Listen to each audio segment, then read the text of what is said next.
aware of the impact that COVID-19 has had upon families throughout our state.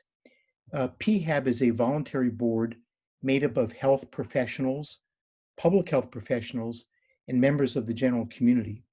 And it's our responsibility to be a public voice and to advise the Department of Health Services and the Board of Supervisors about matters of public health. And people are currently streaming onto our webinar, and I would just like to take a few moments before introducing our guest. We're here today to discuss the COVID-19 pandemic that's made such a profound impact on our lives.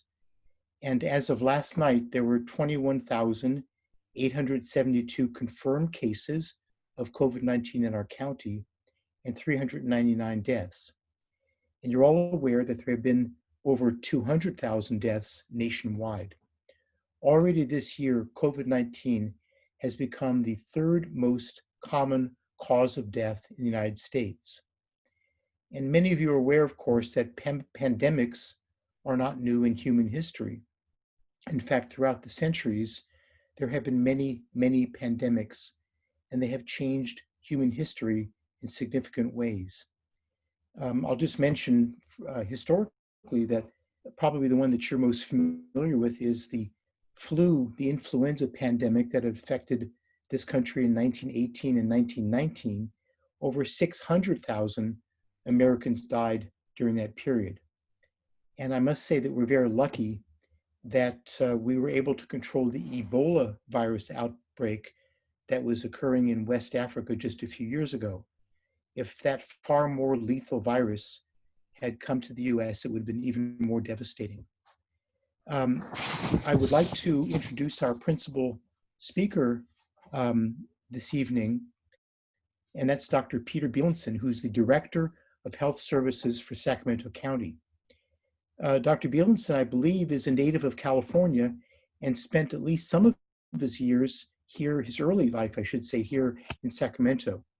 He received his medical degree from Emory and his master's in public health from Johns Hopkins. And before coming back to Sacramento, he had almost 30 years of experience in the delivery of public health services, administration, and policy.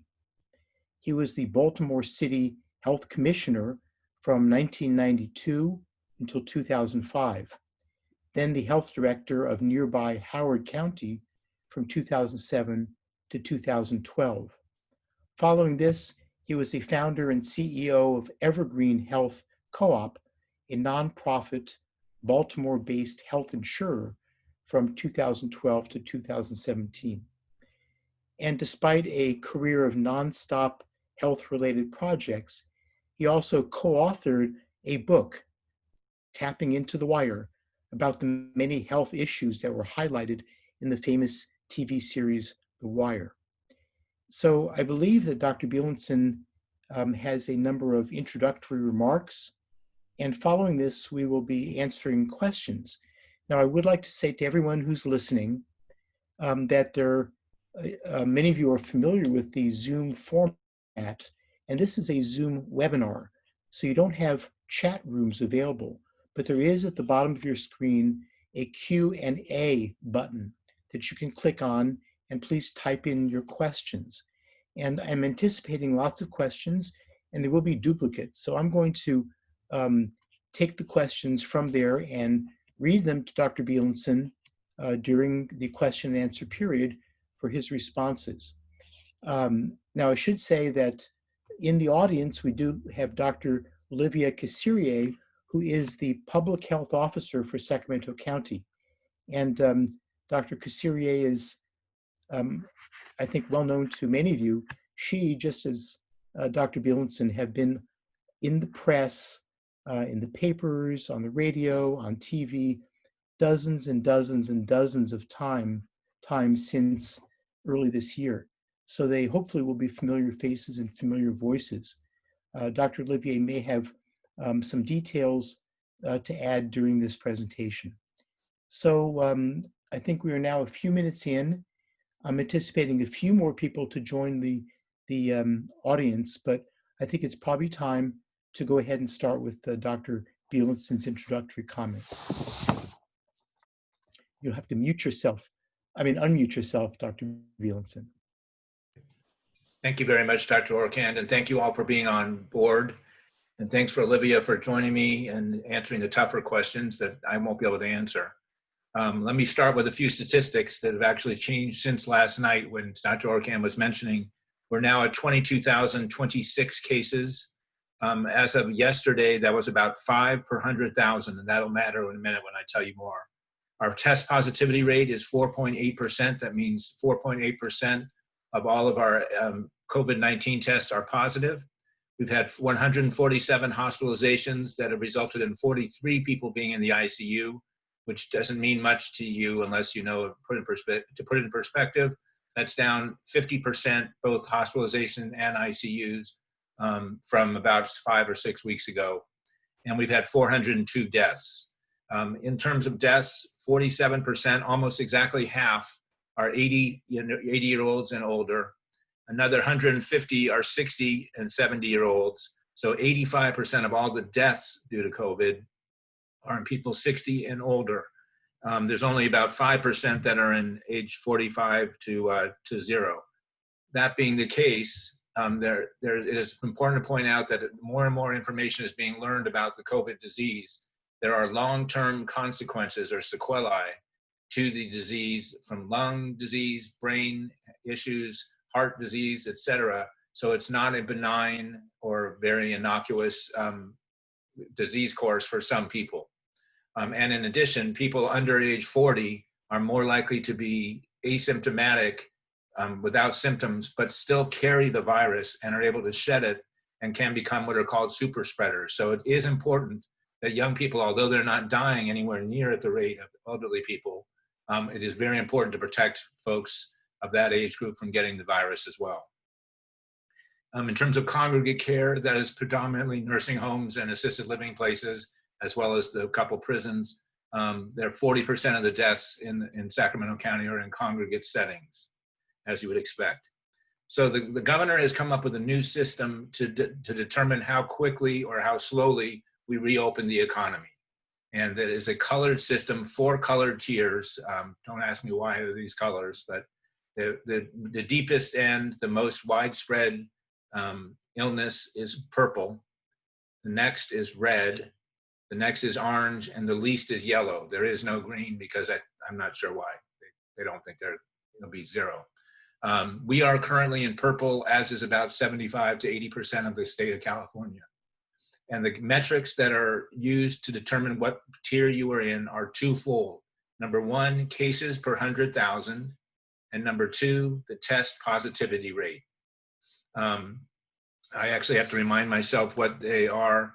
So if you want to get to, for example, purple is more than 7 cases per 100,000. Sacramento County has 1.5 million people, so that means about 105 cases. You have to keep it under that per day. And more than 8% positivity rate is what keeps you in purple. So Sacramento County, as of right now, is at 4.8% in terms of the test positivity, which actually puts us in orange, barely, but in orange. And the case rate per 100,000 has varied the last few days, but like yesterday, it was, for example, approximately 5, which would put us in red. So what we're looking at now, and if you're in 2 different color codes, you take the deeper end one, the more significant spread of the disease one. So if we are at red and orange by next Tuesday, which is when they give they announce every Tuesday morning what colors the different counties are. If we're red and orange, we would qualify as red. And what it means by red or orange or yellow is that the economy and the business sectors, most of them open up gradually as you move up the scale. So for example, in reds, movie theaters, churches, restaurants, all will be able to serve at 25 indoors at 25% of capacity with some adjustments, if you will. Under orange, it would be more like 50%. Under yellow, it would be 75% or fully open. That's the idea. So the idea is, rather than opening quickly, you want to open slowly and surgically make the decisions about which business sectors are open. You'll notice I did not mention bars under purple or red. That's because they are one of the more likely settings for spread of the disease, and so that only comes later in the sequence of tiers. Specifically, schools can come into play 2 weeks after you have to be 2 weeks in the red after you're in the red. In other words, well, let me take a step back. Sorry, you have to be 3 weeks in a color. So when we were purple to start with, we were in color purple for 3 weeks. If you turn your color to red or orange, for that matter, or whatever, for 2 weeks, you then, after that 3 week period, can move into the new color. So we've been 3 weeks in purple as of next week. Next week, if we stay the same as where we are right now, we're in red, and so that we can go to red as a general color starting in next Tuesday, assuming that the numbers stay about the same. That being said, as of Tuesday, the businesses, as I mentioned, will be open to 25% of capacity, depending on which businesses, and I'll get back to that in a second. But schools have to wait 2 more weeks of staying in the red in order to get started. And that is because we're very concerned about schools, and particularly high schools and middle schools where kids are congregating on top of each other and may be more difficult to keep the spread down. So that's the colors, and that's the where we are. We have a campaign in Sacramento County that we're calling Turn Sacramento County Orange by Halloween. And that is based on a few facts that we've noticed as Olivia and I have kind of led this charge, or what been part of the COVID-19 effort. And that is, there is message fatigue. People are kind of tired of hearing about things. This has turned into a chronic condition, a chronic pandemic. It's lasted 6 or 7 months. It's going to last another 8 or 9 at least. We can talk about that in the question and answer period. And that individuals think that they cannot necessarily make a difference. So what we're proposing to do, and we've actually started it and gotten a lot of positive attention, is this campaign of Turn Sacramento Orange by Halloween. It is a concrete period of time, 5 weeks. We ask everybody to do 3 things, and 3 things only, that have been proven by scientific evidence to work. Number 1, masks indoors at all times except at home. Number 2, social distancing, 6 feet as much as possible, both indoors and outdoors. And number 3, no indoor household gatherings besides your household members. If you do those 3 things, it is very likely that Sacramento County will end up orange by Halloween. And that does 2 things. Number 1, it opens up the economy, as I was saying. Many business sectors will be open 50% by then, if we can get it to orange. And very importantly, our contact tracers, who are the people who contact patients who test positive, find out who they've been exposed to, and get those folks quarantined. We have 90 to 100 of them. They will be able to manage the number of cases, because if we're orange, it's about 45 cases a day. So because our testing now has gone to within, we can do testing and get the results back in 20 to 30 hours. 20 to 30 hours. You may remember that about a month ago, it was 9 to 10 days. So we have our contract with a local testing company. They've been phenomenal. And so you can do quick testing. So we find out quickly if someone is positive, and our contact tracers can come in and trace them and put out the fires before there becomes a conflagration. That's why going to orange is so important. And I'd be happy to take questions about that. Last couple of things. First of all is flu shots. You may say, what are you talking about the flu for? We're talking about COVID. And COVID, as most of you all know, I think, is a coronavirus, which in other iterations can actually cause the flu. Can cause the cold, common cold. A coronavirus is not an influenza virus. It's not the flu virus. But we are urging everybody to get flu shots. And that is for a couple of reasons. Number 1 is to keep people healthier, obviously, because even if the flu shot is not fully effective, it is at least partially effective in giving you a less severe case than you would otherwise have. But most importantly, it will keep people out of the hospitals and out of the ICUs and out of the emergency rooms, so that if we get a spike in the COVID cases over the fall and winter, they can be taken care of without taxing the hospital system too terribly much. The second thing is COVID vaccines. COVID vaccine, there's a lot of politics about that now, as you know.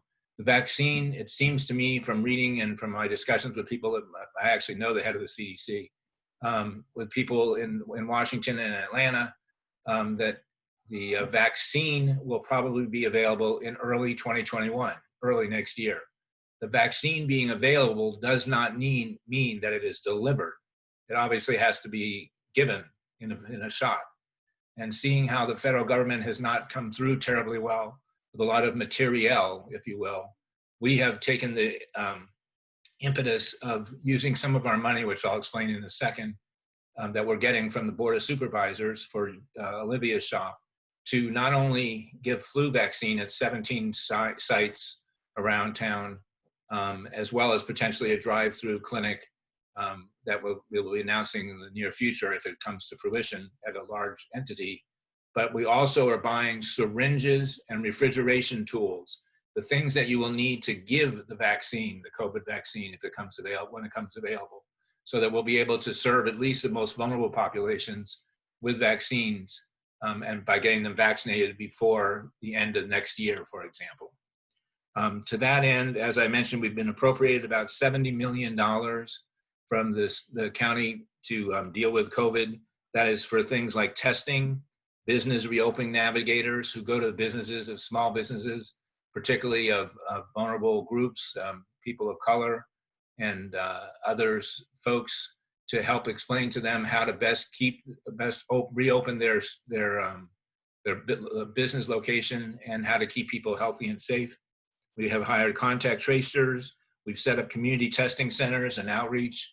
Liz Gomez, who's on the call with us, as my chief of staff, has been absolutely intricately involved in getting 10 or 11 sites set up all around the communities in Sacramento County, along with Olivia.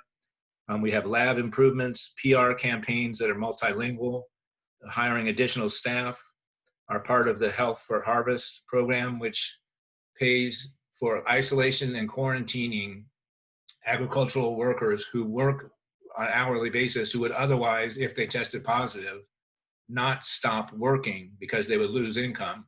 So we're actually paying them at the end of their quarantine or isolation to stay home, which keeps it from spreading to other folks as well. And finally, we have encampment services for dealing with the homeless. So that's some of our approach and some of our statistics, and I guess I'd be happy to take questions as the case may be. I guess there are 36 of them, so. That's correct. Thank you very much, Dr. Bielson. I just want to stress from my own perspective as a retired physician, I remember every year in Sacramento that the hospitals would fill up during flu season. And sometimes there was overflow even from that one disease. So the prospect of having COVID on top of flu is a scary one. And just one interesting statistic, in Australia, where they've already gone through their flu season, because so many people wear masks or were wearing masks because of COVID, they had the mildest flu season that they can remember, because they're both respiratory diseases. So we do have lots of questions. There are about 40 so far, and a number of them deal with, in fact, many deal with the school and with sports and various other things. So let me start off by reading a question from Kevin Jones. And this is a multi-part question. And I think, Olivia, you'll probably need to pay good attention as I read this as well. On September 18th, San Juan Unified School District sent out an email district-wide from Superintendent Kern, where he outlined several COVID-19 updates. He stated that prior to in-person return for all students, there will have to be adequate access to rapid testing and contact tracing procedures. So the question has several parts. First, who specifically is part of the decision as to whether adequate access to rapid testing is available to staff or students? Second part is, what role do you or your agency play? So I'll take a stab at this first, and then Olivia, I'll throw it to her. So we work with SCOE, Sacramento County Office of Education, which has 13 unified school districts under it. And we've been working extremely closely with them since the very beginning. they are able to open, when they're able to open, they can open within 2 weeks after the return red. Although we think that many of the public schools will probably wait for a period of time as they get ready, make sure that things are ready. Private and parochial schools, some of them have already gotten waivers, which they were able to get for elementary grades, and we think that they will join up, but they will start in class schooling shortly as well. In terms of testing, we have rapid testing available in 2 ways. Number one, we're going to be testing regularly our teachers and staff so that every 2 months they are fully tested. That means every couple of weeks, 25% or so of a cohort will be tested. And we have contact tracers that are assigned at schools, not necessarily our contact tracers, but specific ones for each school, who will help to deal with contact tracing if a student or teacher gets infected. And we have rapid testing that can be done for the kids and the cohort of kids that they're in their school should someone become positive or need to be tested. Olivia? Yes, we do work in partnership with the schools, and in addition to working with SCORE, we also are reaching out to the private schools as well and making sure that they get the information. We've been reviewing protocols, and we also look at the guidelines that the state provides in order to make a decision and assessment of the adequacy of the testing that we have available. One thing of note is that the state does recommend regular testing for staff, but that is not the case for students. So for students, we will do testing when there's an exposure or if a student is exhibiting symptoms. So let me ask, is the responsibility then with the county school board, or does San Juan School Board itself play a role in these decisions? The county school board is sort of the umbrella organization. Each unified school district makes the decision, but it's always done in collaboration with the health department, with Olivia's group. And does the teachers union play a role? The teachers union plays a role in when schools are going to reopen, but that's not our business. Right. So who is it then that makes the final decision? It's up to the school district, the unified school district. All right. Very good. So Olivia, did you have anything you wanted to add to that topic? No, that's covered it very well. Okay. So someone named Chris is asking about essential services, and he asks, number one, are Narcotics Anonymous meetings considered to be essential services? Yes, with social distancing and masking, yes. And the second part of his question is, are church services considered to be essential services? So under purple guidelines, it is only outdoor church services. Once you hit red, it's 25%. It can be indoors, 25% of capacity, or 100 people, whichever number is less. If you go to orange, it's 50% or 200 people, I think, or whichever is less. So it varies as they go down the color scheme. All right, good. And finally, are recovery homes to be considered to be essential services? Yes. Again, whenever we say with modifications, that always means with masks, with social distancing, etc. So yes, with modifications. The next question has to do with enforcement. And this was an anonymous attendee asking, why is there such unequal enforcement of closure regulations? Some very close contact indoor boxing and jiu-jitsu are opened without impunity, while other gyms are immediately shut down. Right, so this is a big issue. I'll get to the main issue in a second. But first of all, the way that we address it in this county is we send out code enforcement to do education, then give warnings, then we work with the state agency to shut down the place, depending on what it is, whether it's restaurants or gyms or whatever. That being said, we have a 311 number to people are to call when they see businesses that are operating that shouldn't be, or you see people playing in the park that are without masks and all bundled up together, etc. However, and I'm one of the people that goes out on these every week. I go out every week. I go to yoga studios. I go to tattoo parlors, to bars or whatever that people have complained about. The problem is that we only have about, I think, 30 code enforcement operators, and relatively small number of people who are doing the restaurant inspections. And there are probably hundreds of thousands of businesses in Sacramento County. So some of the bad actors can get away with it. I mean, I'll be honest. Now, obviously, you can have your business license taken away from you, but that is a problem. That is less of a problem in smaller jurisdictions where you can actually know all the, you can kind of know all the places. So we make every effort to do this and to tell people, and again, not warn them first, but educate, then warn, then take away their license. And I have found, at least, that when I've gone out to the places on an N of 1, that people are pretty good about, when I go back to check on them, that they're actually behaving again. But there is the relatively inequitability, if you will, of a gym, a fitness studio that is playing by the rules, that is not reopening. And then there's another studio 3 blocks away that is reopening. And the one that isn't reopening is laying off workers and having problems with their mortgage, and the other is not. So we're very well aware that it's not that easy, but again, the stick, if you will, is that you can have your business license taken. Very good. Next has to do again with the schools. Is there any possibility that there will be a waiver process for middle and high schools? No. So there's a waiver process for pre-K to 6th grade when you're in purple.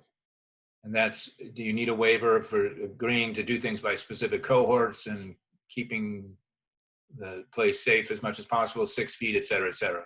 Once you move to red, and you've been in red for 2 weeks, all schools can open if they want to. So there's no need for a waiver program. Very good. Tom Wynn sends a question. Your thoughts on the recent social media post stating that despite all the positive cases, there has been extremely low hospitalizations among college students returning to school. Yeah, I mean, that's relatively true. They are getting, a lot of them are getting sick, or a lot of them are getting asymptomatically infected if they've been tested. And again, it makes my point. I mean, it's the same thing as I was saying earlier. Under age 49 is about 10% of all deaths, or 7% of all deaths in Sacramento County. And most of those are 40 to 49-year-olds, not the underage people. So younger people clearly do not get the disease as seriously.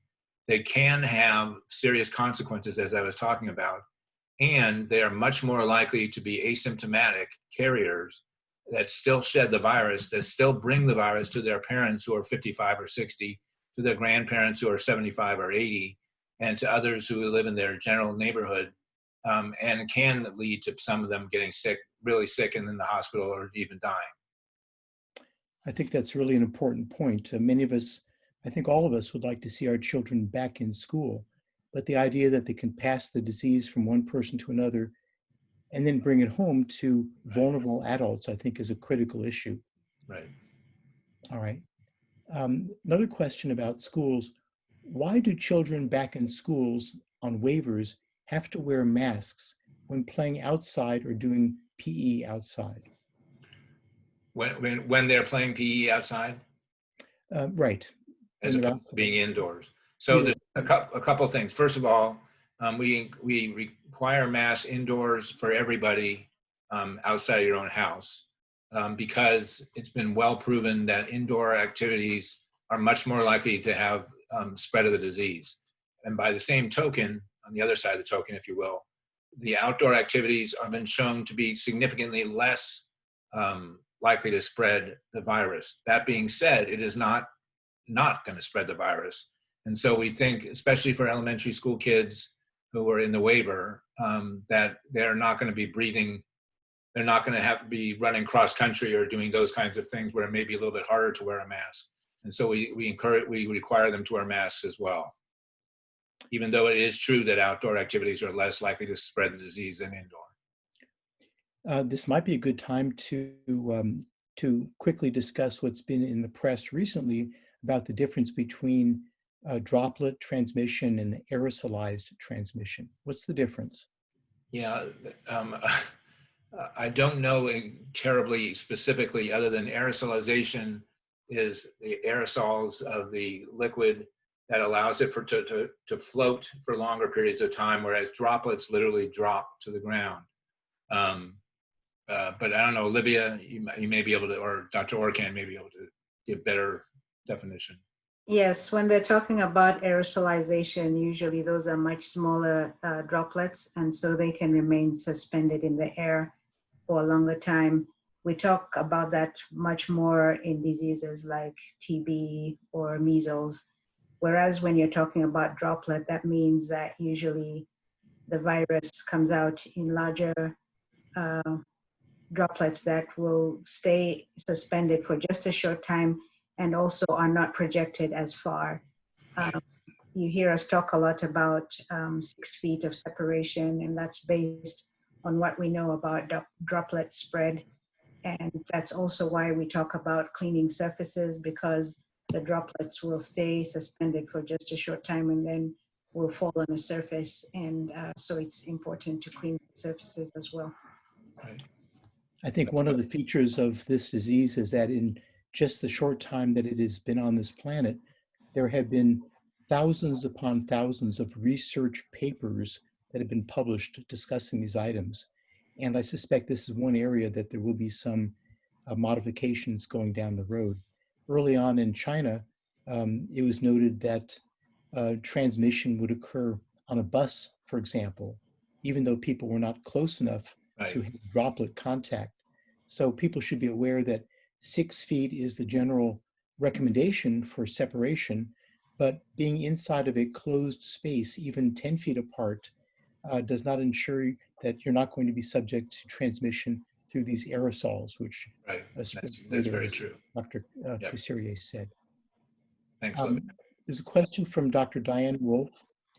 Do you do backward tracing, i.e., when you identify a case, do you try to determine where the infection came from so that you can identify hotspots? Olivia, do you want to take that? Yeah, so actually what you're talking about is what we call case investigation.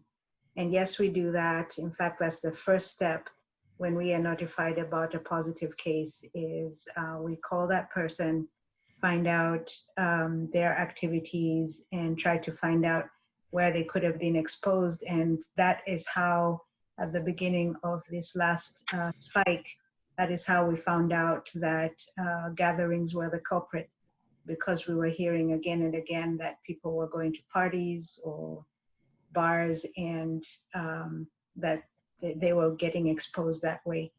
And as part of that interview, we then also get information about their contacts and then call the contacts so that we can let them know that they were exposed. So there are two parts of it.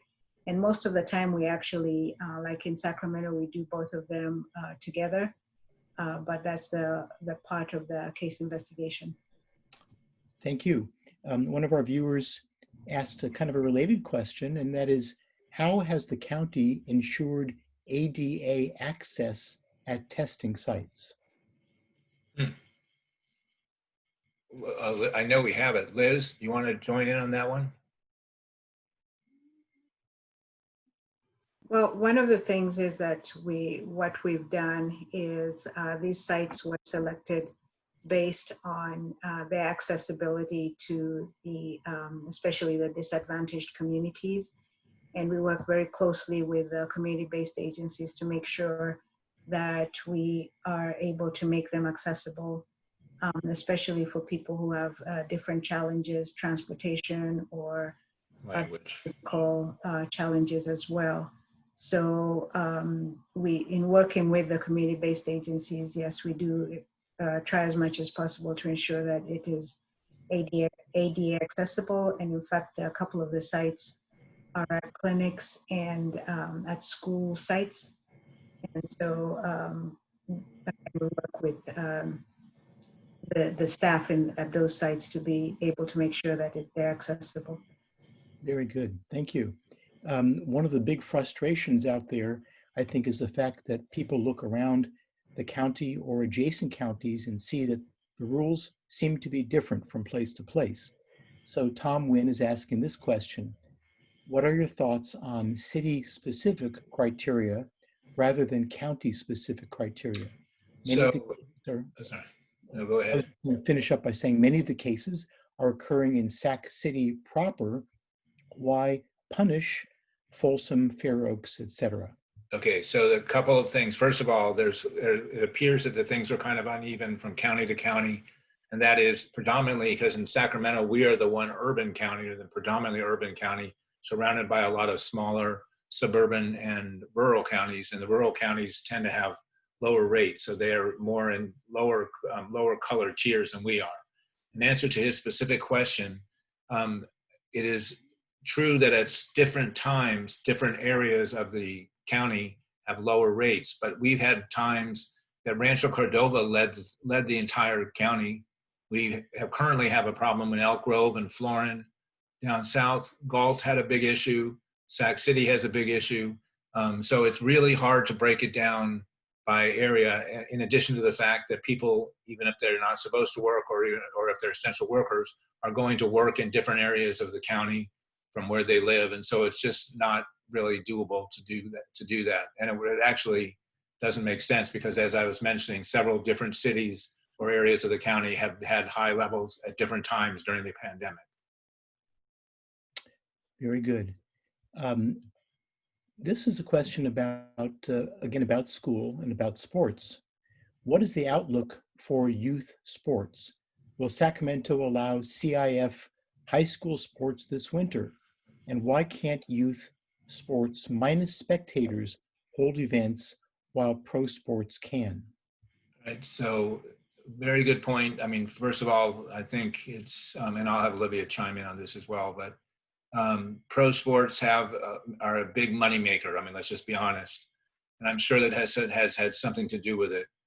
In addition, it's adults who can make their own decisions about their lives to some extent, although you could argue the people playing for owners don't have a lot of say so. But anyway, in terms of the schools and CIF, what does not make sense, I think, is playing things that are contact sports like basketball, soccer, football, because that is literally you're literally on top of each other, and you're not going to be wearing masks, and you're going to spread the disease. If anything, I could see something like water polo or track or cross country or something like that potentially being the case. But Olivia, do you want to chime in? Yes, the other thing is with the pro sports, they have a rigorous schedule for testing that is not available for the youth sports teams. And also, I'm sure you're aware that for many of the pro sports, they did what they call sequestering, where they all went into one area while not having any contact with anyone from the outside for a period of time while they were having the games, and then had to get tested within a very short period before a game. So a very rigorous schedule for testing that is made available. That is not available right now for the high school sports. And so right now, the guidance that we have is just for being able to do the conditioning. Our hope, of course, is that as our numbers go down, that we will be able to make the case to the state to allow for more games. But right now, only the conditioning is allowed for youth sports. I should point out that although there are about 40 or 50 economic sectors or economic or cultural sectors listed under the tiers, there are a lot of things that are not. For example, adult sports, which I get asked all the time about, and the state has not come out with guidance on that. So it's not like every single thing is listed. Very good, thank you. Here's a basic question. Are you able to track where Sac County cases are originating from? Yeah, I mean, it relates to Olivia's original question. Original answer. Yeah, and at the beginning of this spike, it was very clear that it was especially private gatherings. But what happens as the virus becomes more widespread, it becomes more difficult to pinpoint just one business or one area. So we're seeing it in different settings, some of them workplaces. Although these are small numbers, like 3 or 4 within the same workplace, maybe also we're still having outbreaks in the long-term care facilities. So that's one area that we have a lot of concern about. But we know that some of the factors also do point back to some gatherings, though not as much as before. And some of the gatherings lead to sort of second and third generation cases. So for example, let's say there are 27 families and friends at X house, and 7 of them work together or 3 of them work together, and they got infected at the house, but they then carry it to the workplace. And that's a sort of a second generation case, but it's harder to know where it comes from. Very good. So here's a specific question again about gatherings. Our church would like to hold outdoor gatherings of no more than 10 people, following the county COVID guidelines for physical distancing, masks, etc. Is this allowed at the present time? Yes. So that's an easy yes. And more general, from Diane Wolf again, could you clarify the current rules for non-essential gatherings? Are outdoor gatherings with social distancing and masks legal for purely social purposes? Are indoor gatherings with social distancing and masks legal for any reason? And finally, are indoor gatherings with above precautions legal if determined to be essential, such as AA meetings? To the latter question, yes. To the middle question about indoor gatherings, I'm not sure if the state has actually come out with the guidelines on that, Olivia, but we strongly discourage that. And as part of our campaign of going orange for Halloween, strongly discourage that. And then the outdoor things, I'm not sure if they've actually ever finalized it. Olivia? Not yet. We're still waiting for specific guidance from the state on this, but as Dr. Bielson pointed out, we at this point are discouraging gatherings, especially as was pointed out, what could be put as non-essential for social purposes only. And actually, as part of the guidance that we are putting out for safe Halloween, we are asking people to avoid gatherings as much as possible, especially outside of their household, and just they have to do one, at least make it a virtual one. This has been a source of confusion for Olivia and myself and our staff, as well as the average public, because it's amazingly one of the things the state has not really fully opined on. So again, we're taking it in indoors for essential practices like Alcoholics Anonymous or Narcotics Anonymous. Again, with social distancing and masks, you can do. We strongly, strongly discourage, if not want to ban, indoor activities outside of your family members, and outdoor small gatherings at most, spread out with masks, small numbers. But the state has not come out with guidance particularly on that. I think many who are attending this remember the early history of COVID-19 in California. We did a fairly good job of flattening the curve and decreasing cases, but then the state began to open up again. And one of the first things that happened is that there were many family gatherings where people would get together and they would hug and they would share a little bit of beer or whatever. And I think that's when things started to really take off at the beginning of the summer. So it's important to remember that history. Here's a question. Our governor mentioned nothing in the state guidelines prevents college football. I thought no games or tournaments are allowed in our state. I'm confused. Is sports allowed? No, Pac-12 is actually the one major conference of the 5 big conferences that currently, at least as of yesterday, did not allow sports. And that was partly because of California's guidelines, because 4 of the Pac-12 are obviously in California. Now that may change because the Big Ten, for example, just got voted to overturn their previous ban on it. But right now, the state does not allow the college kids to play. It does allow conditioning, correct, Olivia? But it does not allow sport, actual Contact. contests. Good. Here's a question from Rose Wong about testing. Wait, what happened to it? Oh, here we are. Some health plans are not allowing individuals to take a COVID test unless they are symptomatic or if they think they have been exposed to someone who is COVID positive. This seems to be an issue, especially if one can be asymptomatic and be a super spreader. What can be done about this?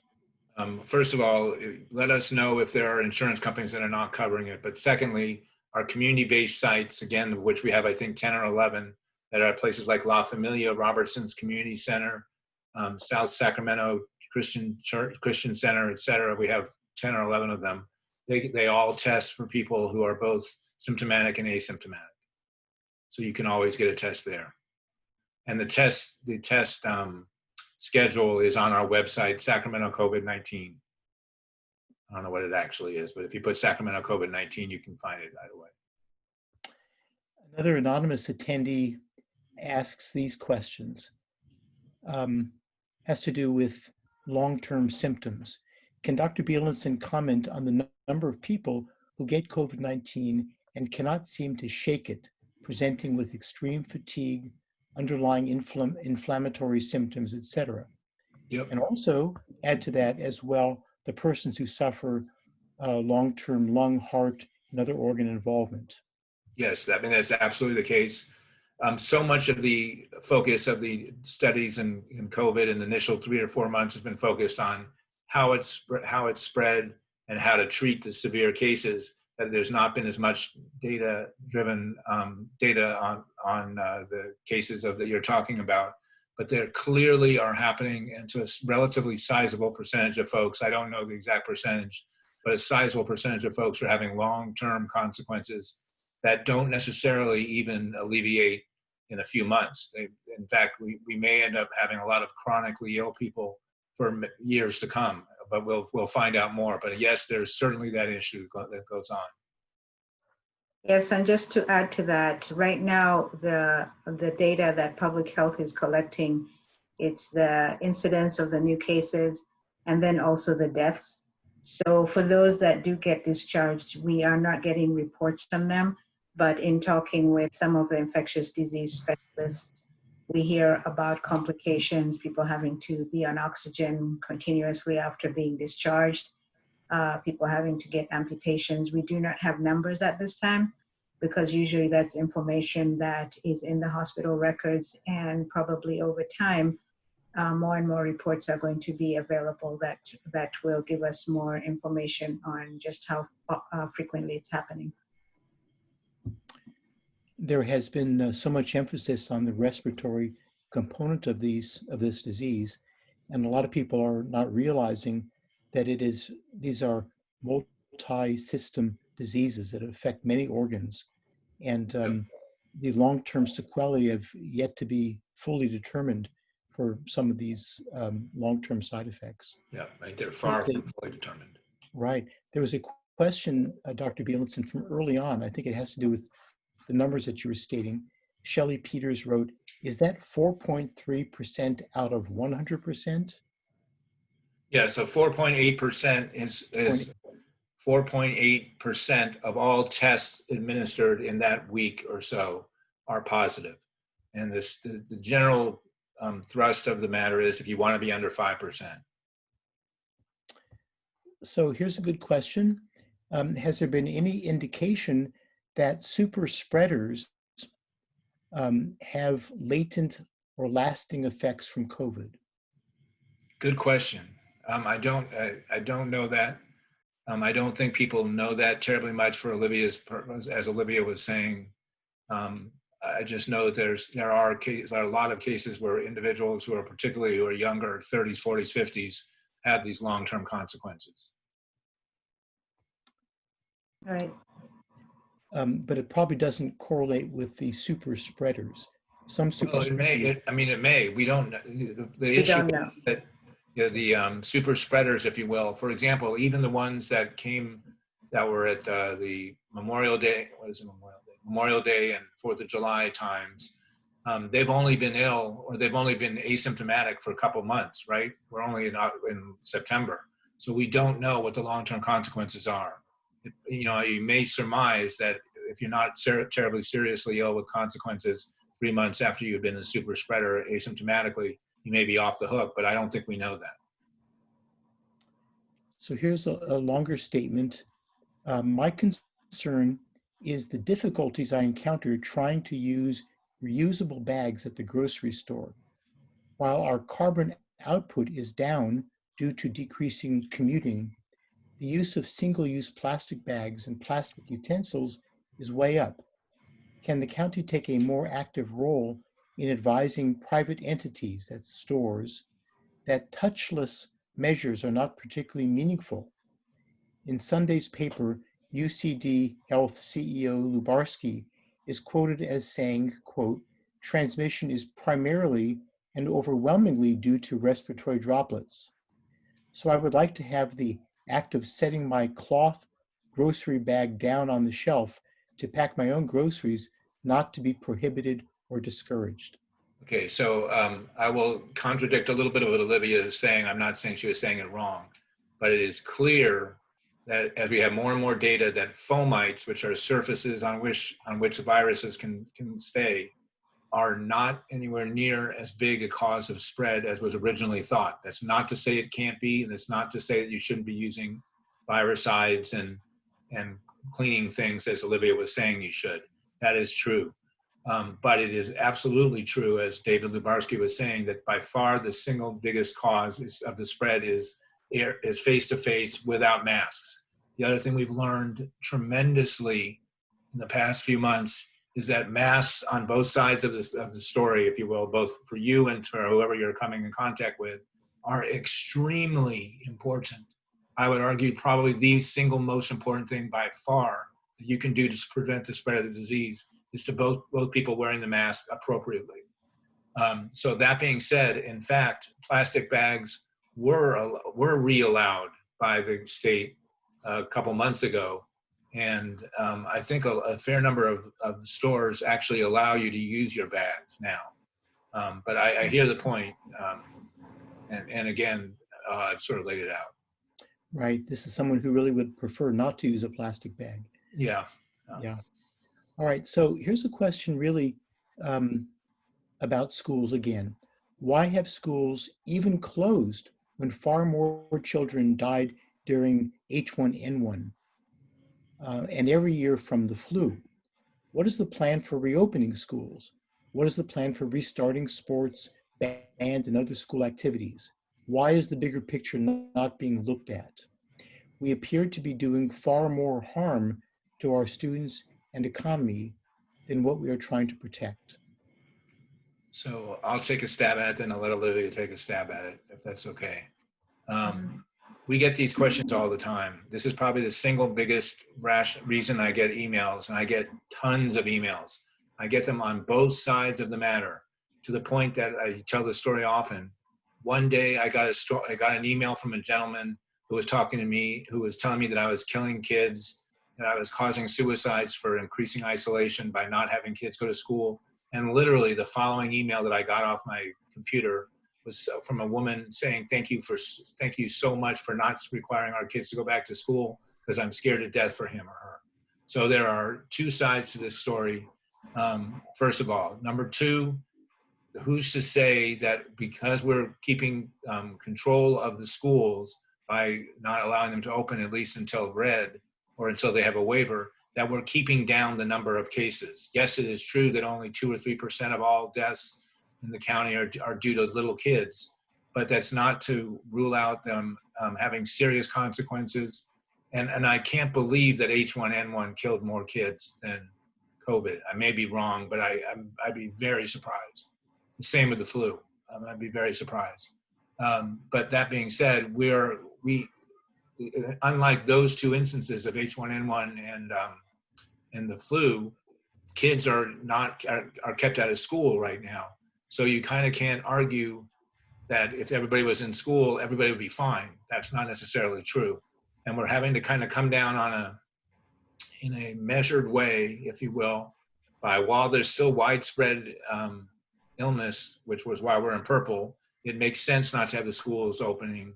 Whereas once you've been in red or orange or especially yellow, it does make sense to have the schools open because you can use the contact tracing again, as we've talked about, to keep control of a outbreak rather than have a large outbreak. It's again, little kids, even if they're little kids, they are also more likely to be asymptomatic. They are more likely to bring it home to their parents, their grandparents, and maybe their great-grandparents.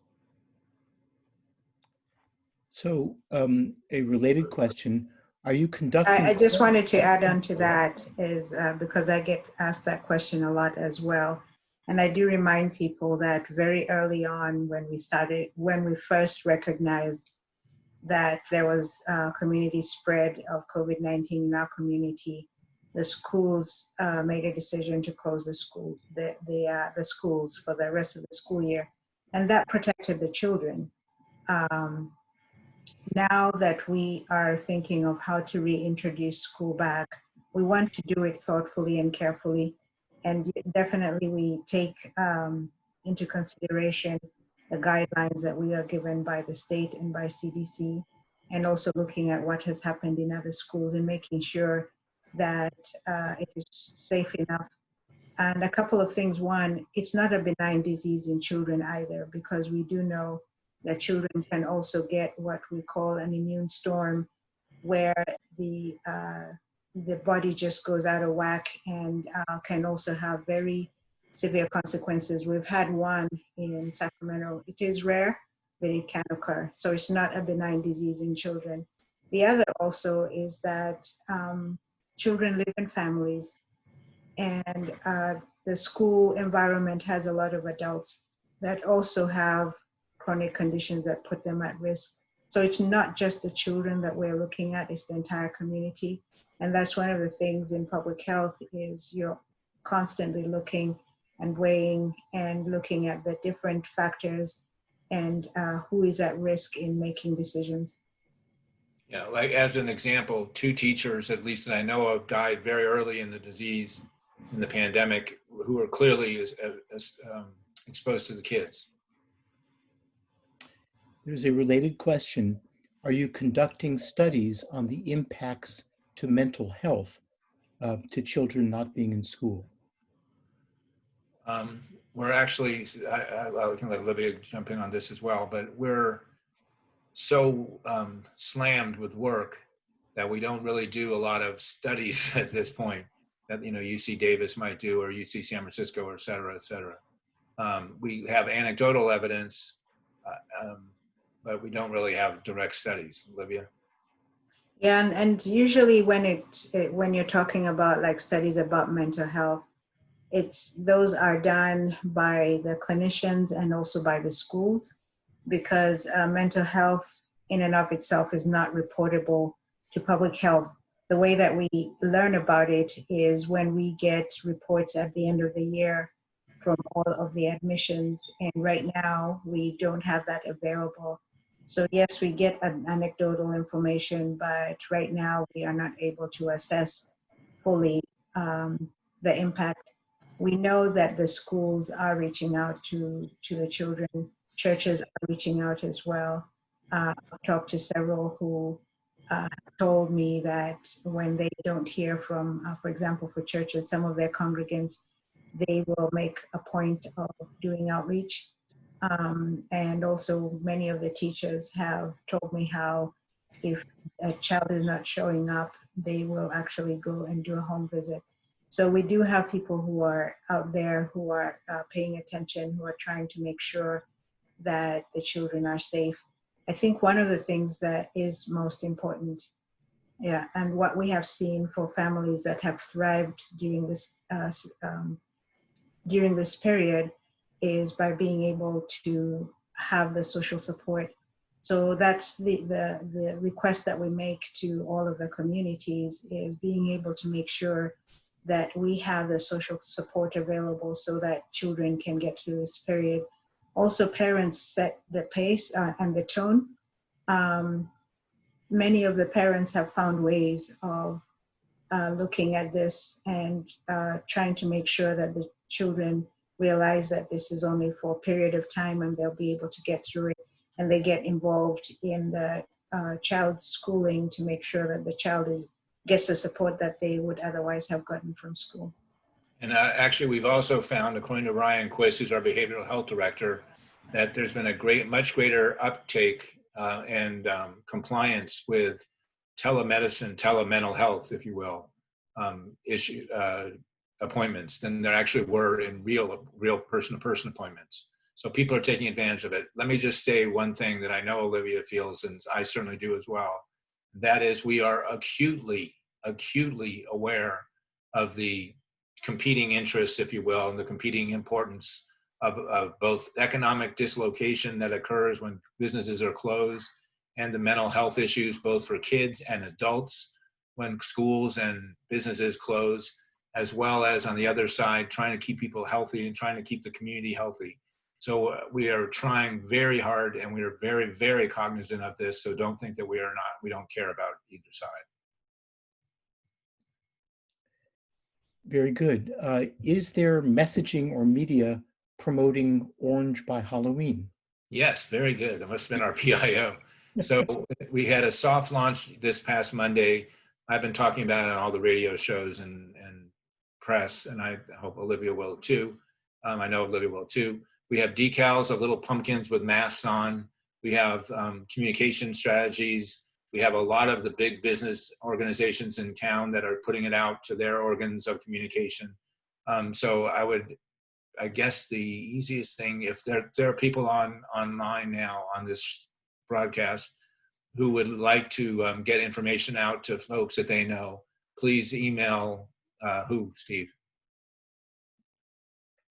Do we have an email or something? I don't. Okay, then Bielson, Liz is going to kill me for this. Bielson, Beilenson, @saccounty.net. And we'll send it off from there when I get the hundreds and hundreds of requests. Very good. Do you advise avoiding non-essential travel outside of the county and or state?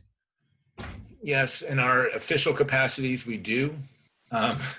There are ways of doing it smartly if you go out of state for another reason. But yes, in general, we recommend that you stay in state and stay close to home.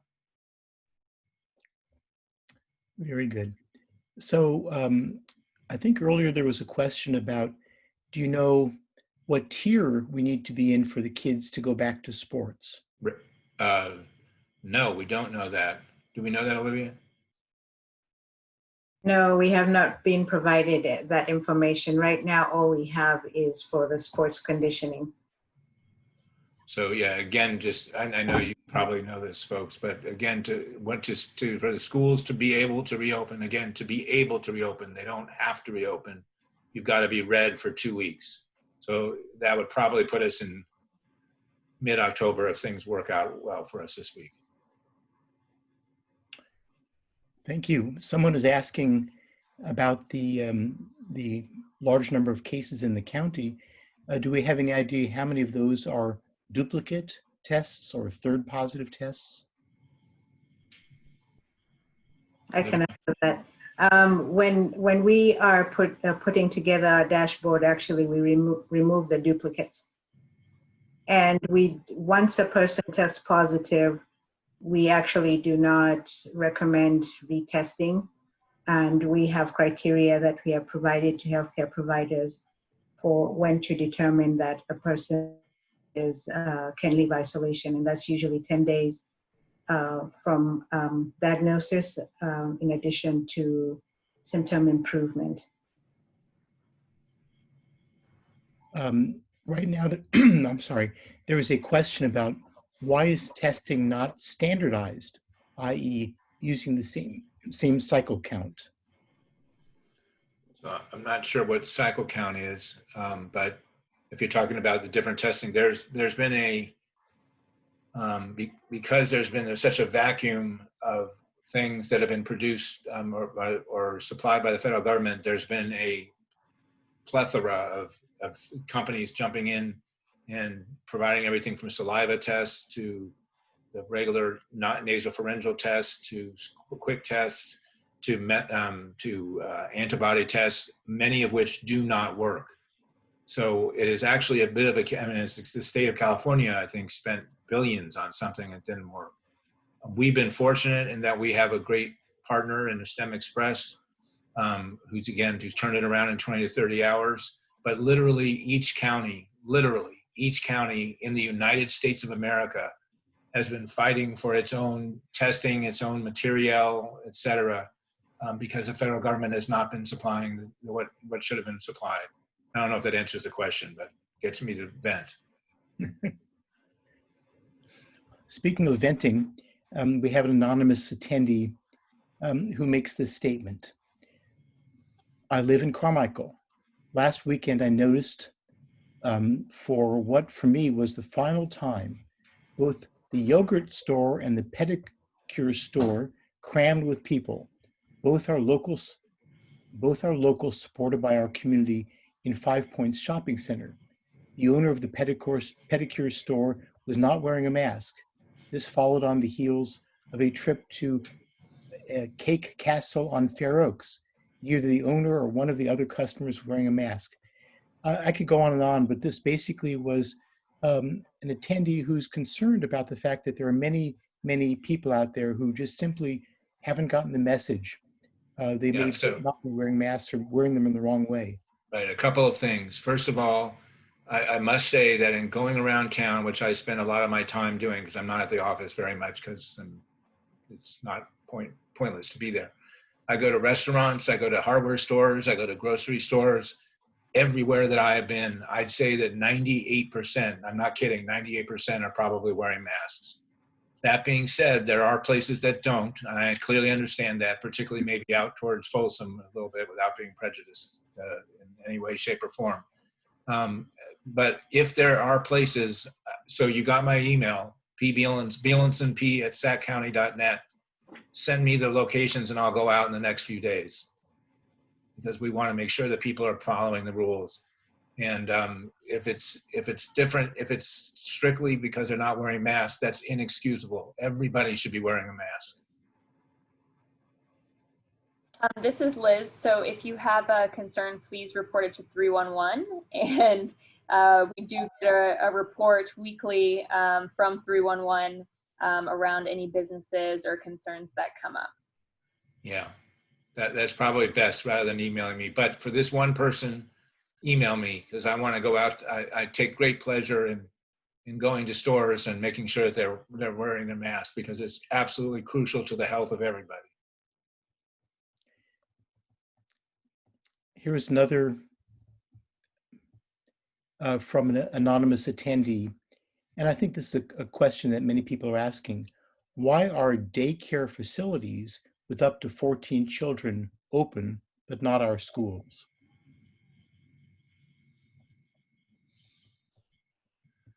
I'm not 100% sure.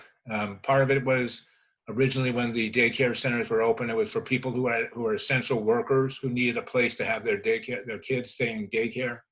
They also are in, although I'll be very honest with you, having had 5 kids, I don't know how in the world you keep a 2-year-old away from a 6-month-old, away from a 4-year-old and not playing on top of each other.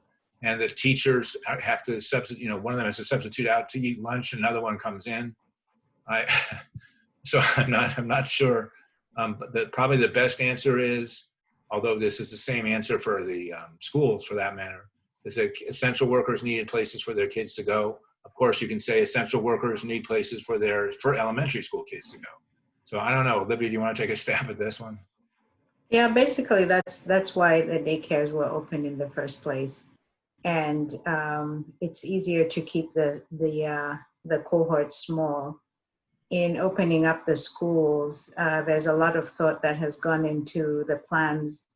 And as our schools are actually looking towards, if we do make it to the red tier, looking at mid-October, I think some of the plans that they're thinking about are being able to maintain those cohorts. And then also being able to maybe stagger the the different groups that are coming in. So for daycares, it's a lot easier to actually be able to meet the requirements for the mitigation. Good question. Here's an easy one before a hard one. What do you recommend for healthy senior citizens, the senior flu vaccine or the regular vaccine? I What are the think differences? I think the senior flu vaccine, which actually is effective, it's stronger and it's more effective against multiple types. Right. And now we're going to get into a question that really has been in the headlines recently. Why are we not talking about herd immunity? Why are we not talking about suicide rates going up or kids' emotional and mental health and pushing to get them back to school sooner? Right. You answered part of that. So I answered part of that, and there's answers. There's issues on both sides. Herd immunity, which for those who don't know, is when you get to a certain percent, probably around 60% of the people having had the virus and assuming that they're immune to it for a period of time. There's enough people immune to the virus that it's much less likely that you're going to pass it on or be exposed to someone who has the disease.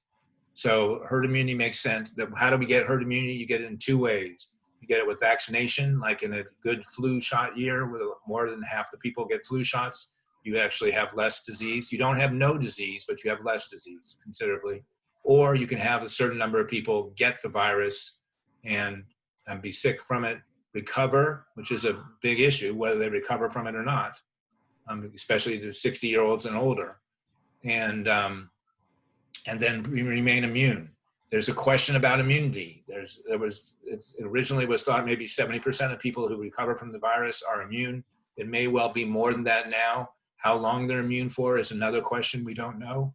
So unless they're going to stay immune for 9 or 10 more months until the immunization comes, COVID immunization comes next June or July, then we're going to have more people getting it. That being said, we have a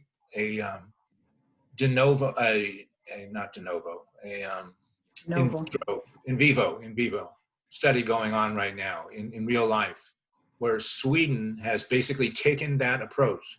They basically said, by keeping seniors kind of away, letting everybody else go out and about their business to a large extent and get sick and get infected if they're going to. Kind of along the lines of chickenpox parties when I was a kid. If some of you know what I'm talking about. So far, Sweden has had a much worse death rate than the rest of Scandinavia, and in fact, the rest of the world. Whether they end up having this bad a rate as everybody thinks they will is a question, but it does not appear that going for herd immunity is going to make a difference at this point. I want to add something to the herd immunity argument. I think one thing people do need to realize is a large percentage of our population in the United States is at high risk of severe disease and death. People with diabetes, hypertension, obesity.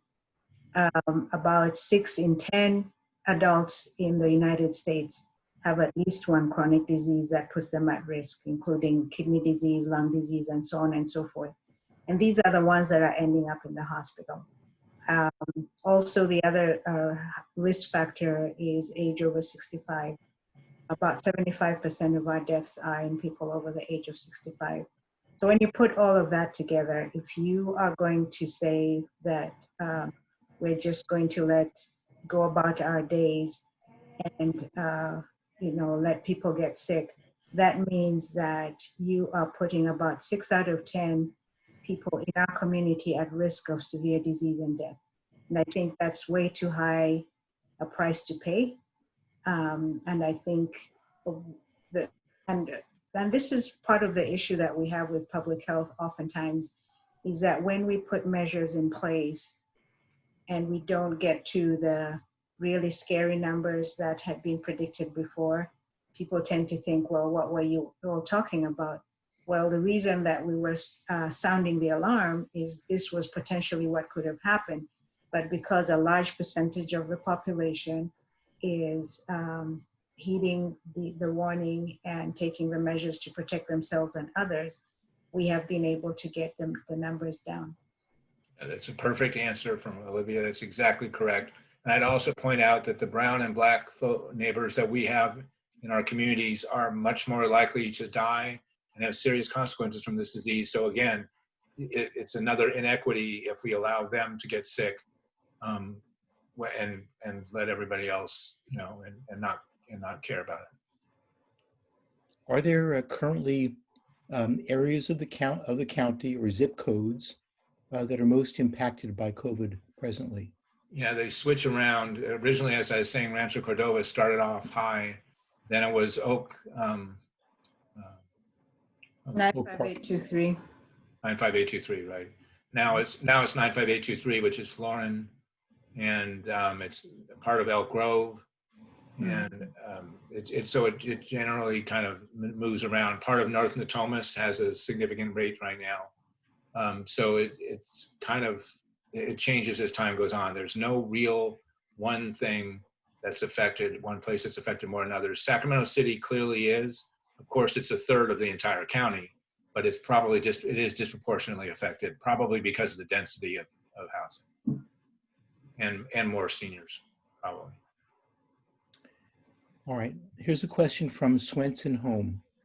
With Sacramento County projected to move to the red moderate tier next Tuesday, will the county follow state guidelines to allow Sacramento County school districts to reopen, or will they overrule this provision and enact county stricter guidelines and not allow the schools to reopen? Well, it's up to Olivia. I presume we're going to go with. Yeah, we work in partnership with the schools, and the discussion we've had is that we are asking the schools to start preparing. So as Dr. Beilenson has mentioned, when we've been in the red tier for 2 weeks, schools will be able to open. My expectation is that it will be rolled out over time, that they're not just going to open everything all at once, because they want to make sure that they have measures in place to protect everybody. So I think they're still working out the details, and the school districts will, I'm sure, provide those details as we get closer to the time. So here's a question about looking forward to the time when vaccines are available. Do we have any sense about how the vaccine will be distributed when it comes to at-risk groups? So a couple things. First of all, we don't know which vaccine is going to be available. There are at least 6 that are in various phases of testing. It's very important. Some of them are actually single dose. Others are 2 shots, which again, if you think about it, if you think about just Sacramento County alone, and just think about the fact that poll after poll has shown that only 65% of people are willing to get immunized, which against COVID, which is unbelievable. And I think it's because of the politicization of it. But again, let's say 65%. That's 1 million people in Sacramento County alone have to get a single shot. If there are 2 shots, that's 2 million shots. That's an enormous amount. And then if you add that to the country with 330 million people and the world with 7 or 8 billion people, you're talking about an immense effort to get the vaccine out. Now, I don't want my politics to show too much, although I'm probably showing them plenty already. But I think it really depends on who's in the White House in terms of how the vaccine is rolled out, in terms of whether enough of it's made, in terms of whether enough syringes are produced, enough refrigeration is produced. Clearly, they will work towards healthcare workers and seniors first, I would imagine. But how it's planned is really probably needs to be done at the federal level. Here's someone looking back, someone named Julia, looking back to the early days of the pandemic in this county. It says, how many overflow patients did we have to deal with last year or early in the year?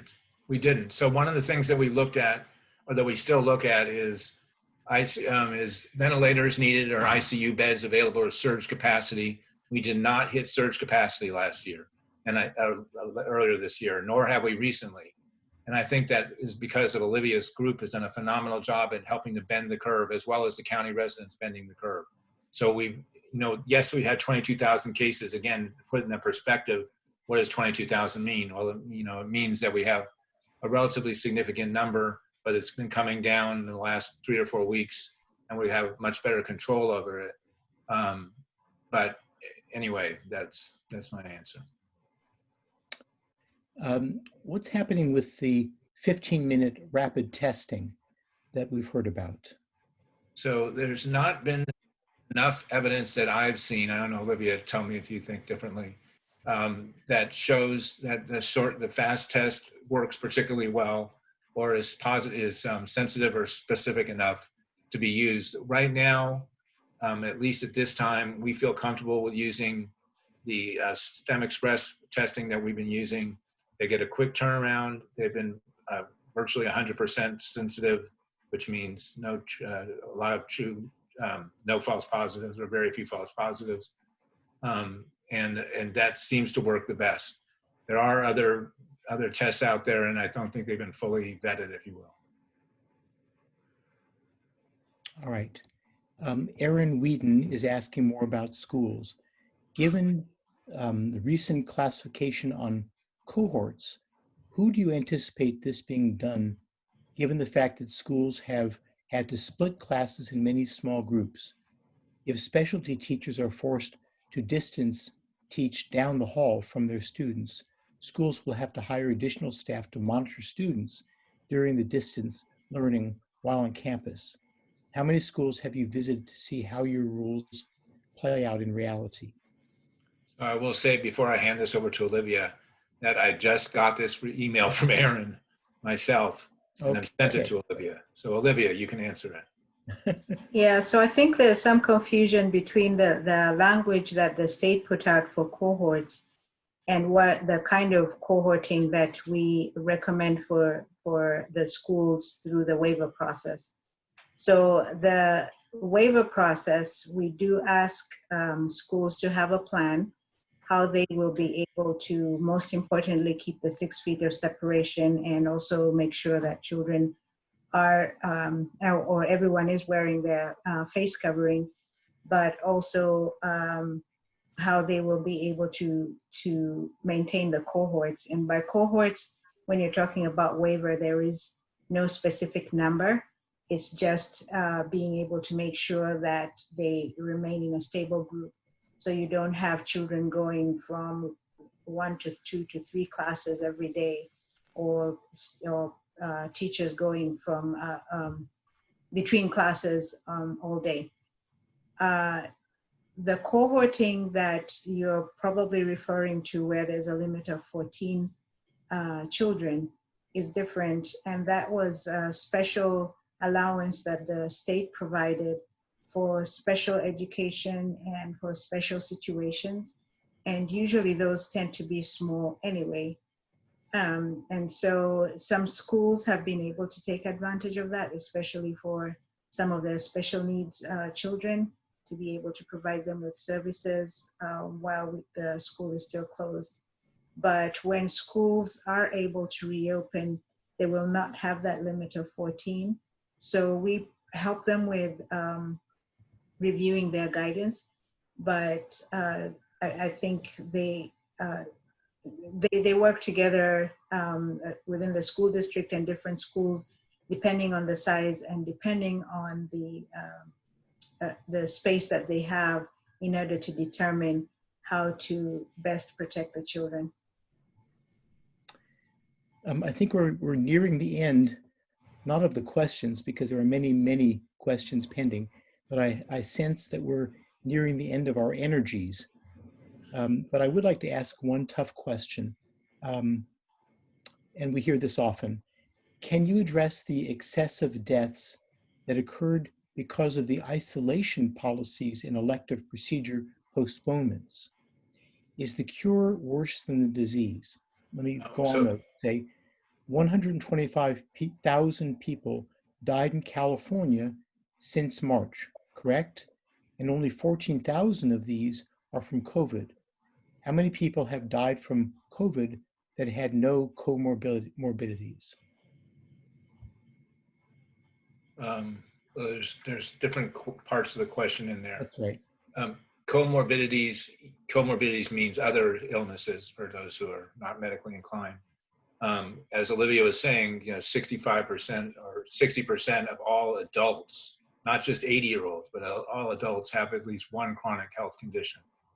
So, and they wouldn't have died without COVID, the vast majority of them, number one. Number two, there's been a lot of studies that have shown that far more people are dying in a given period of time, in this 6-month period of time, than even COVID alone. And they are not from suicides, they are from what is presumed to be COVID. So we probably have more than 201,800 people that have died of COVID-related illnesses. So that's number two. What was the gist of the first part? Excess death. So that was it. That's excess death. I mean, if you look at the if you look at the statistics, again, it is more people dying than expected beyond COVID. And so that's expected that it's COVID people that did not ever get diagnosed with COVID. So there's probably a minimum of 201,000 people who have been struck down by COVID, not a maximum. And I also want to add to that some of the questions that you're asking, we do not have answers to right now. Right. Totally, we hear about that because of delay in medical procedures, that there were some adverse events, but it's again, in talking to the clinicians, we don't have hard numbers. Usually what happens is at the end of the year, we get a data set from the state that provides us information on all admissions in hospitals, and that's where we are able to analyze some of the information that you're asking about.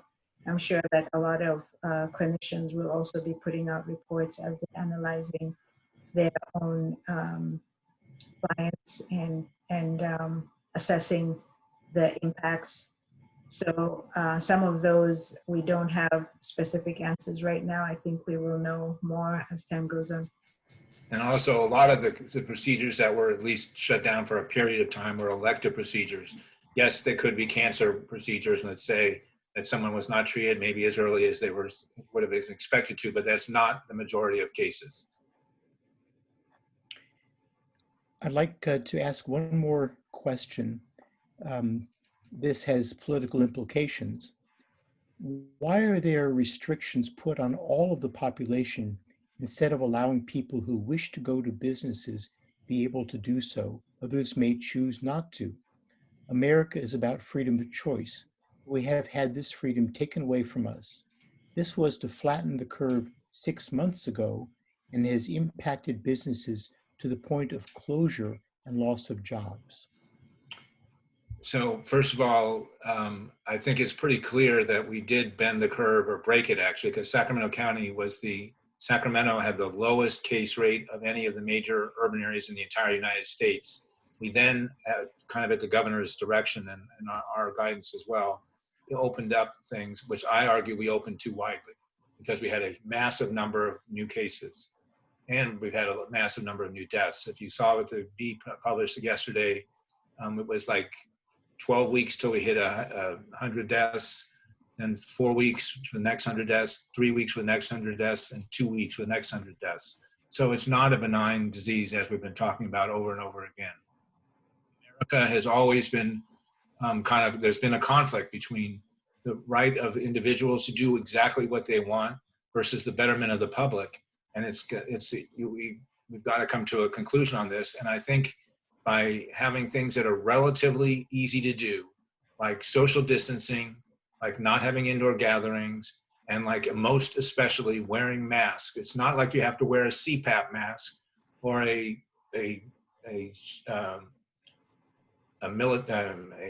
Marine outfit to be protecting yourself. You need to wear a mask and you need to stay a few feet away from people. I think that's not too much to ask for people to protect not only themselves, but their partners, their colleagues, their friends, their elderly neighbors, et cetera, et cetera. I think that's a point worth emphasizing. Of course, we are a nation of freedoms and we pride ourselves in that. But when you think about it, there are many, many things that we have given up. Most of us have the good sense to stop at a red light. Yeah. Most of us know not to go smoking cigarettes in a movie theater.